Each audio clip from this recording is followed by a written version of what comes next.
Got a void that needs filling and some time to kill. Why don't you meet me at Kigoba and I'll cover the bill? Cause you know I'm good at spending money I don't have. And if someone's throw me olive branches I don't grab.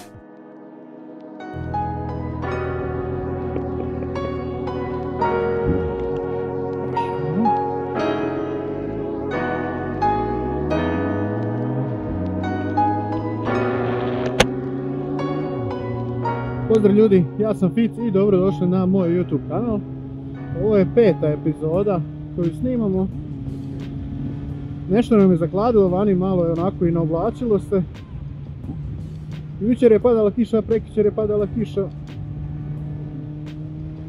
A evo danas je onako suho, pa rekao da iskoristimo taj dan, da se onako malo prođiramo, odemo tu do Hrvatskih Kostajnica, opaliti koju sliku, pošto imaju ona lijepa brda i onaj lijep vidikovac i to.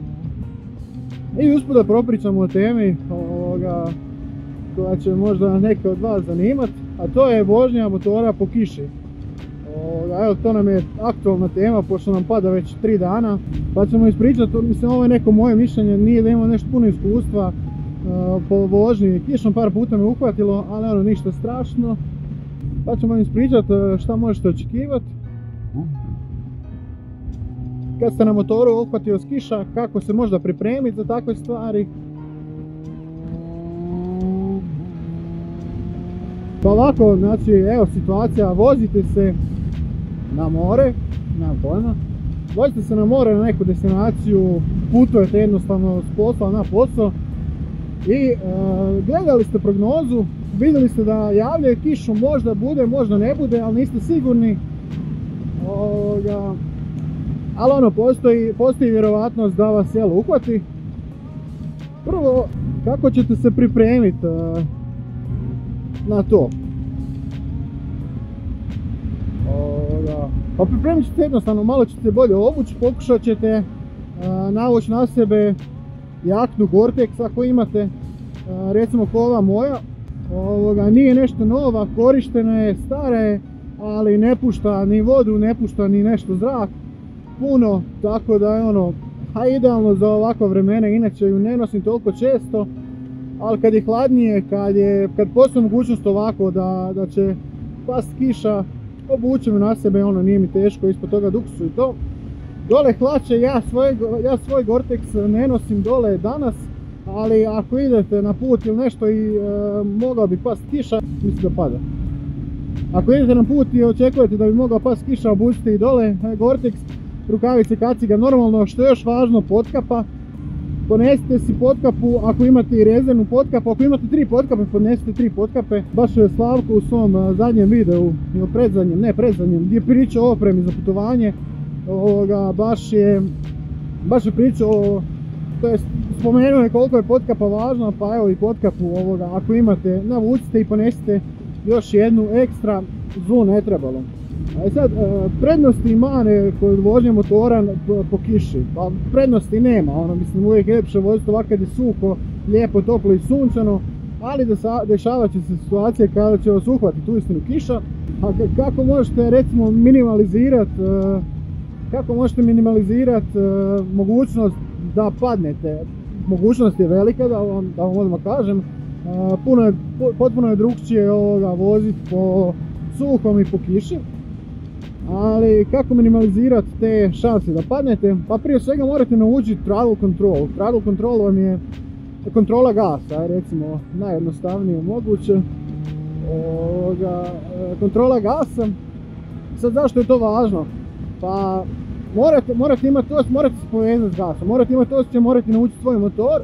Zato što vam je kontrola gasa 50% posla na motoru što se tiče vožnje samog motora. Nije to samo odvrnuti, sad ako odvrnete jače ide brže, ako malo pustite malo će usporavati.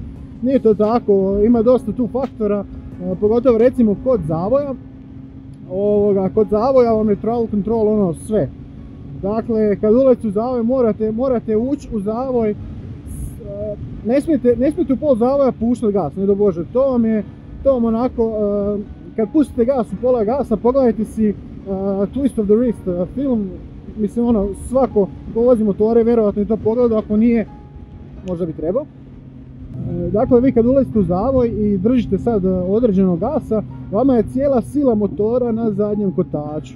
I sad, ako vi uđete u zavoj i krivo ste procijenili pa skužite da idete prebrzo, ako pustite gas, vi kad pustite gas na motoru, motor vam jednostavno energiju sa zadnjeg kotača prebaci na prednji kotač, gdje vam se dogodi da vam prednji kotač ulegne, to jest vilica amortizira tu energiju koja je odjedanput došla i to može rezultirati tim da vam prednji kotač izgubi trakciju i jednostavno padnete. Znači, dakle, kad ulazite u zavoj, imajte na umu, probajte držati gas konstantnim, probajte procijeniti zavoj prije nego što uopće uđete u njega. Druga stvar kako možete minimalizirati šanse da padnete s motora tokom kiše je da si uzmete jednostavno dobre gume. Ne drže sve gume jednako dobro po kiši i po suhom. Ima onih koji su malo bolji po kiši od nekih drugih. Ja trenutno na svom motoru koristim Michelin Road 5 gume i ja vam mogu reći da meni drže odlično i po suhom i po vlažnom vremenu. Kad je kiša, stvarno desi se da pobjegne, ali ne toliko često. Tako da vam je to još jedan od preduvjeta, to jest načina kako možete smanjiti šansu da padnete dok pada kiša, da padnete s motora. Dobre gume vam glavu čuvaju. Također obratite pažnju na ove bijele linije na traci, zebre i sve slično tome. Dakle, to maksimalno izbjegavajte, da imate ne znam kako dobru gumu, kad prođete preko vlažne ove bijele crte, gubi vam kotač trakciju 100%. Vjerujte mi, znam iz iskustva. Meni se isto ono nije desilo šta prođem preko trake, ništa, do jednom bio sam u zavoju, malo sam ga sjekao i kad sam došao na sredinu, boga mi zadnja guzica ovako zaplesala i od onda stvarno izbjegavam maksimalno gaziti po tim bijelima, ovo ješ. Izbjegavam maksimalno gaziti po tim bijelim crtama, jer užasno budu skliske, ne samo te bijele crte, kao što rekao, i pješački prelazi i ne znam, ako živite u gradu pa prelazite preko tračnica od tramvaja, isto mogu biti užasno skliski. Jednostavno pripazite na to. I to vam je to su neke te tri stvari koje možete napraviti da minimalizirate šanse pada s motora tokom kiše. Dakle, dobre gume, dobra edukacija, travel control, pogledajte si twist of the wrist i jednostavno izbjegavajte te neke stvari, neka područja na cesti koja znate da znaju biti klizava. Ova bijela traka bude klizava i kad nije vlažno, a kamoli kad malo vlage uhvati, to vam je opasno.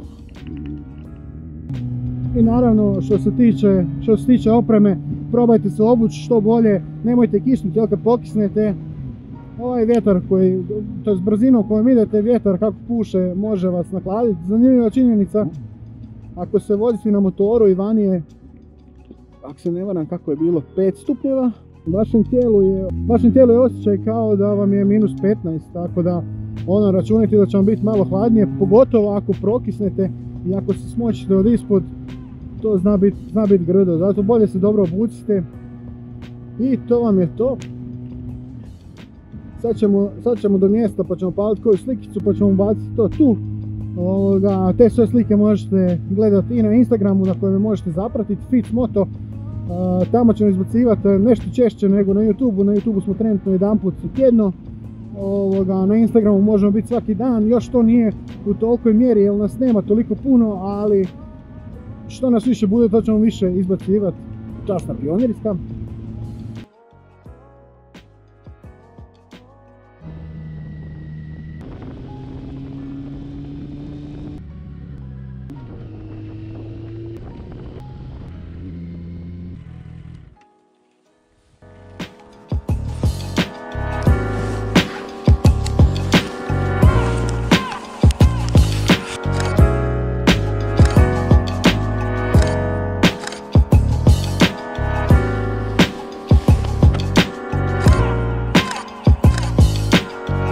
To bi bilo to, mislim da je ovo idealno vrijeme da završimo ovaj video. Ako vam se sviđa ovo što ovdje radimo, lajkajte, subscribeajte se, šerajte, pošaljite svom prijatelju, možda se i njemu svidi pa se i on priključi u ovo naše društvo koje gradimo. I naravno ostavite dole komentar šta mislite o ovom videu, šta mislite o videima prije, šta bi htjeli gledati u nekim budućim videima. I to je to ljudi. Vidimo se u sljedećem videu, do tada. Bok!